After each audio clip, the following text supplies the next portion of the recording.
Section 3 of Your Mind and How to Use It by William Walker Atkinson. Chapter 7. Memory. Psychologists class as representative mental processes those known as memory and imagination, respectively. The term representation is used in psychology to indicate the processes of re-presentation, or presenting again to consciousness that which has formerly been presented to it, but which afterwards passed from its field. As Hamilton says, the general capability of knowledge necessarily requires that, besides the power of evoking out of unconsciousness one portion of our retained knowledge, in preference to another, we possess the faculty of representing in consciousness what is thus evoked. Memory is the primary representative faculty or power of the mind. Imagination depends upon memory for its material, as we shall see when we consider that faculty. Every mental process which involves the remembrance, recollection, or representation of a sensation, perception, mental image, thought, or idea previously experienced, must depend upon memory for its material. Memory is the great storehouse of the mind in which are placed the records of previous mental experiences. It is a part of the great subconscious field of mental activity, and the greater part of its work is performed below the plane of consciousness. It is only when its results are passed into the field of consciousness that we are aware of its existence. We know memory only by its works. Of its nature we know but little, although certain of its principal laws and principles have been discovered. It was formerly customary to class memory with the various faculties of the mind, but later psychology no longer so considers it. Memory is now regarded as a power of the general mind, manifesting in connection with every faculty of the mind. It is now regarded as belonging to the great subconscious field of mentation, and its explanation must be sought there. It is utterly unexplainable otherwise. The importance of memory cannot be overestimated. Not only does a man's character and education depend chiefly upon it, but his very mental being is bound up with it. If there were no memory, man would never progress mentally beyond the mental state of the newborn babe. He would never be able to profit by experience. He would never be able to form clear perceptions. He would never be able to reason or form judgments. The processes of thought depend for material upon the memory of past experiences. This material lacking, there can be no thought. Memory has two important general functions. Those are 1. The retention of impressions and experiences, and 2. The reproduction of the impressions and experiences so retained. It was formerly held that the memory retained only a portion of the impressions and experiences originally noted by it. But the present theory is that it retains every impression and experience which is noted by it. It is true that many of these impressions are never reproduced in consciousness, but experiments tend to prove, nevertheless, that the records are still in the memory, and that appropriate and sufficiently strong stimuli will bring them into the field of consciousness. The phenomena of somnambulism, dreams, hysteria, delirium, approach of death, etc., show that the subconscious mind has an immense accumulation of apparently forgotten facts, which unusual stimuli will serve to recall. The power of the memory to reproduce the retained impressions and experiences is variously called remembrance, recollection, or memory. This power varies materially in various individuals, but it is an axiom of psychology that the memory of any person may be developed and trained by practice. The ability to recall depends to a great extent upon the clearness and depth of the original impression, which in turn depends upon the degree of attention given to it at the time of its occurrence. Recollection is also greatly aided by the law of association, or the principle whereby one mental fact is linked to another. The more facts to which a given fact is linked, the greater the ease by which it is recalled or remembered. Recollection is also greatly assisted by use and exercise. Like the fingers, the memory cells of the brain become expert and efficient by use and exercise, or stiff and inefficient by lack of the same. In addition to the phases of retention and reproduction, there are two important phases of memory, that is, 3. Recognition of the reproduced impression or experience, and 4. Localization of the impression or its reference to a more or less definite time and place. The recognition of the recalled impression is quite important. It is not enough that the impression be retained and recalled. If we are not able to recognize the recalled impression as having been experienced before, the recollection will be of but little use to us in our thought processes. The purposes of thought demand that we shall be able to identify the recalled impression with the original one. Recognition is really recognition, re-knowing. Recognition is akin to perception. The mind becomes conscious of the recalled impression just as it becomes conscious of the sensation. It then recognizes the relation of the recalled impression to the original one, just as it realizes the relation of the sensation to its object. The localization of the recalled and recognized impression is also important. Even if we recognize the recalled impression, it will be of comparatively little use to us unless we are able to locate it as having happened yesterday, last week, last month, last year, 10 years ago, or at some time in the past, and as having happened in our office, house, or in such and such a place in the street, or in some distant place. Without the power of localization, we should be unable to connect and associate the remembered fact with the time, place, and persons with which it should be placed to be of use and value to us in our thought processes. Retention. The retention of a mental impression in a memory depends very materially upon the clearness and depth of the original impression, and this clearness and depth, as we have previously stated, depend upon the degree of attention bestowed upon the original impression. Attention, then, is the important factor in the forming and recording of impressions. The rule is: slight attention, faint record; marked attention, clear and deep record. To fix this fact in the mind, the student may think of the retentive and reproductive phases of memory as a phonographic record. The receiving diaphragm of the phonograph represents the sense organs, and the recording needle represents the attention. The needle makes the record on the cylinder deep or faint according to the condition of the needle. A loud sound may be recorded but faintly if the needle is not properly adjusted. And further, it must be remembered that the strength of the reproduction depends almost entirely upon the clearness and depth of the original impression on the cylinder. As is the record, so is the reproduction. It will be well for the student to carry this symbol of the phonograph in his mind. It will aid him in developing his powers of memory. In this connection, we should remember that attention depends largely upon interest. Therefore, we would naturally expect to find that we remember interesting things far more readily than those which lack interest. This supposition is borne out in actual experience. This accounts for the fact that everyone remembers a certain class of things better than he does others. One remembers faces, another dates, another spoken conversation, another written words, and so on. It will be found, as a rule, that each person is interested in the class of things which he most easily remembers. The artist easily remembers faces and details of faces, or scenery and details thereof. The musician easily recalls passages or bars of music, often of a most complicated nature. The speculator easily recalls the quotations of his favourite stocks.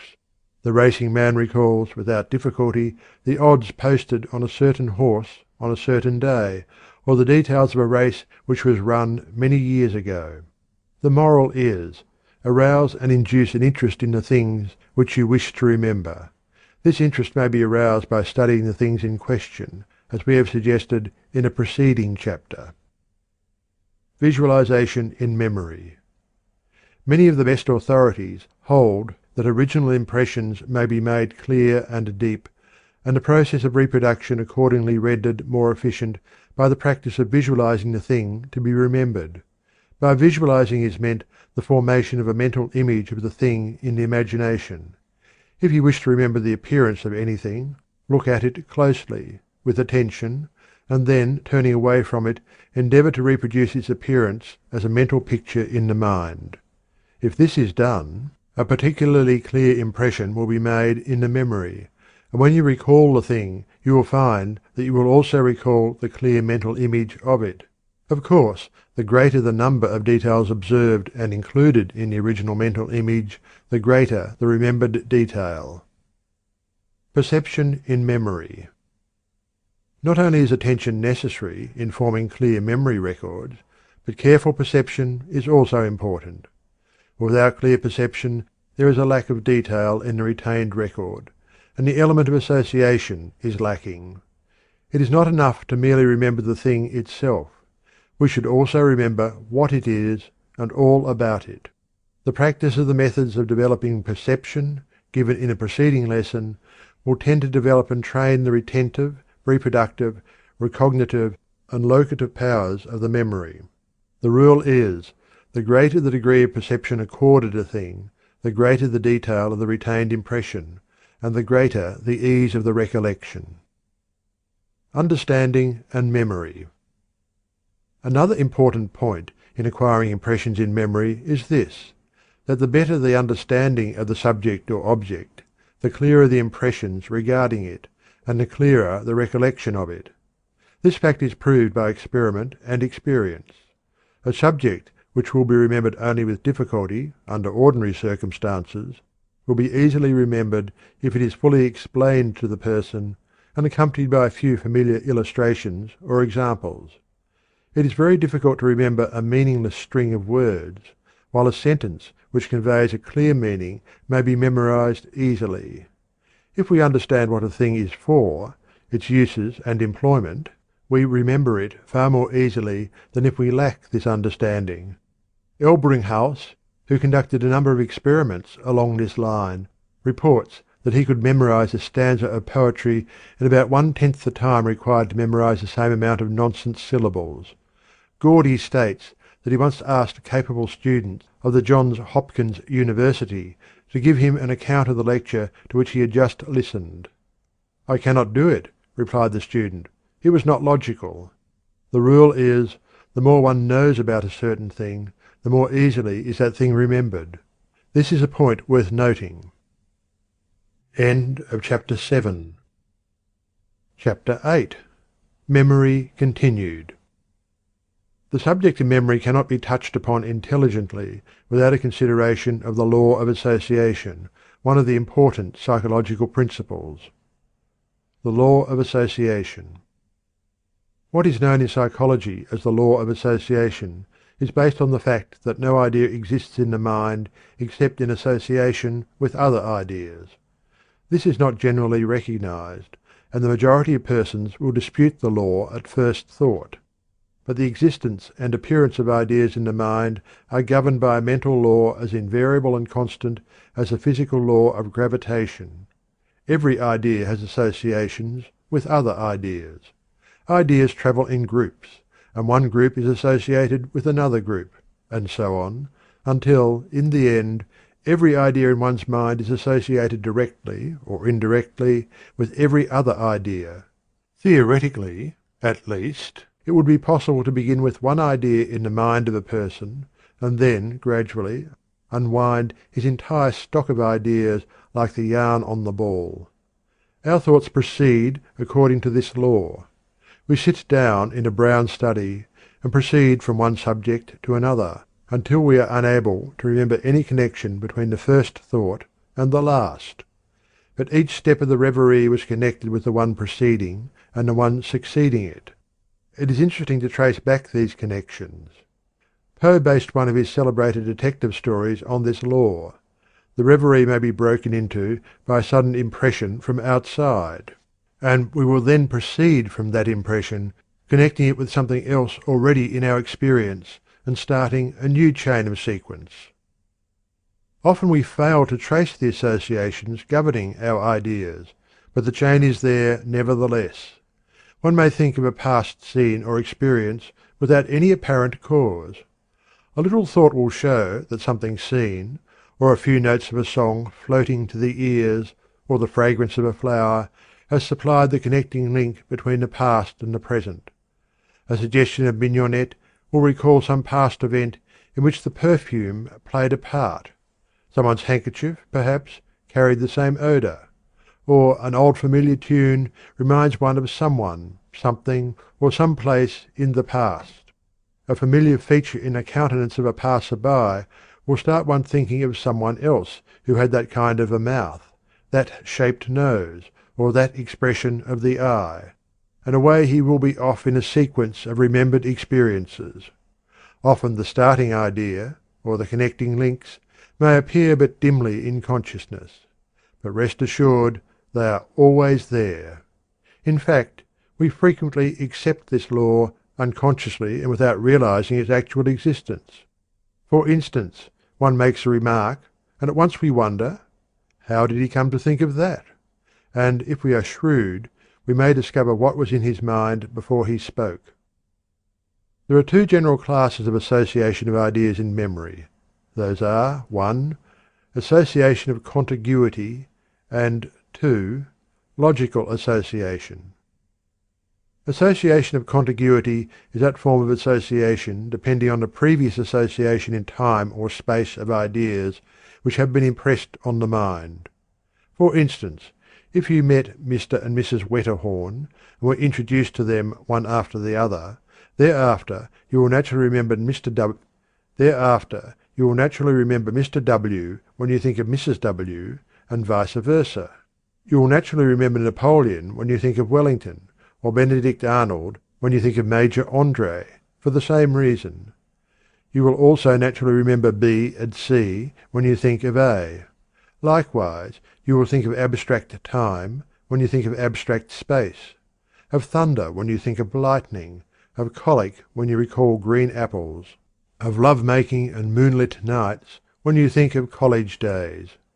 In the same way, we remember things which occurred just before or just after the event in our mind at the moment, of things near in space to the thing of which we are thinking. Logical association depends upon the relation of likeness or difference between several things thought of. Things thus associated may have never come into the mind at the same previous time, nor are they necessarily connected in time and space. One may think of a book, and then proceed, by association, to think of another book by the same author, or of another author treating of the same subject. Or he may think of a book directly opposed to the first, the relation of distinct difference causing the associated idea. Logical association depends upon inner relations, and not upon the outer relations of time and space.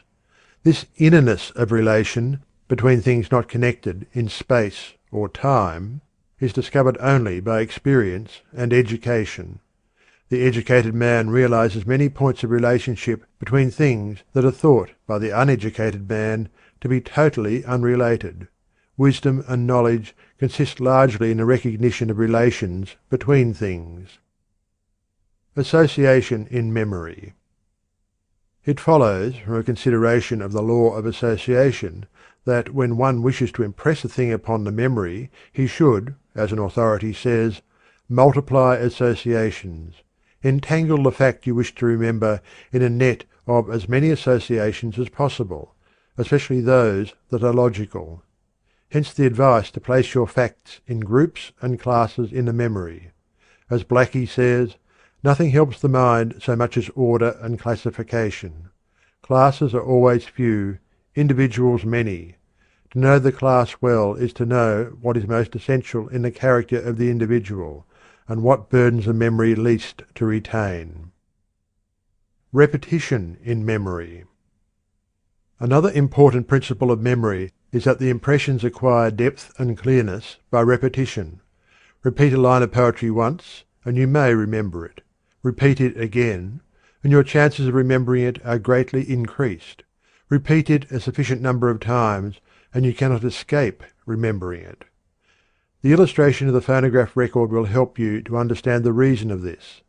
The rule is, constant repetition deepens memory impressions. Frequent reviewing and recalling what has been memorized tends to keep the records clear and clean, besides deepening the impression at each review. General rules of memory. The following general rules will be of service to the student who wishes to develop his memory. Making impressions. 1. Bestow attention. 2. Cultivate interest. 3. Manifest perception. 4. Cultivate understanding. 5. Form associations. 6. Repeat and review. Recalling impressions. 1.